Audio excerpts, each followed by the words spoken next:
under the wide, velvet sky of a late September evening. The village was quiet, but the air hummed with a secret.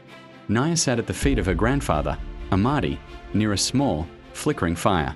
He spoke of a day that was coming, a day that would change the rhythm of the drums and the color of the wind. He told her that soon, the land would belong to its people in a way it never had before. Amadi pulled a smooth wooden staff from his side, carved with symbols of the great river and the ancient kingdoms.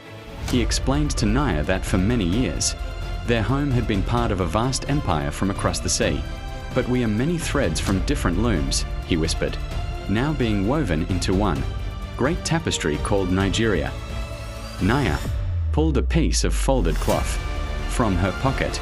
It was bright and crisp, with 2 stripes of deep green sandwiching a center of pure white. There were bicycles, colorful buses, and feet marching in rhythm. Everyone was moving toward the same heartbeat, dressed in their finest clothes to welcome the new era.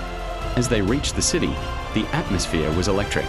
Banners hung from every balcony, and the sound of high-life music spilled out of the radios. Amadi held Naya's hand tightly as they navigated through the cheering crowds. "Remember this feeling, Naya," he said. "This is the sound of hope waking up." Night fell on the 30th of September, 1960. They gathered at the great racecourse with thousands of others. Naya looked up at the giant clock tower, its hands ticking slowly toward the midnight hour. Every second felt like a drumbeat in her chest. She watched the tall pole where the old flag still flew in the breeze. Then came the silence. The lights dimmed, and the old flag began its slow descent. Amadi stood tall, his hat removed, watching with a look of quiet respect for the history that had passed.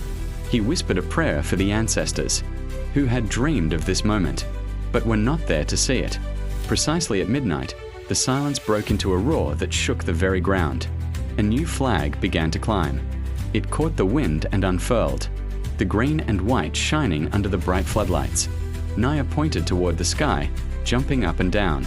"Look, grandfather, it's flying. It's really flying." Amadi let out a joyous laugh, the kind that comes from the soul. He began to clap his hands in time with the distant drums. Around them, people were hugging and dancing, tears of joy streaming down their faces. The weight of the past had been lifted, replaced by the light of a new morning. As the sun began to rise on the first day of October, casting a golden glow over the brand new nation, Amadi put a hand on Naya's shoulder. "The flag is up, little one," he said softly.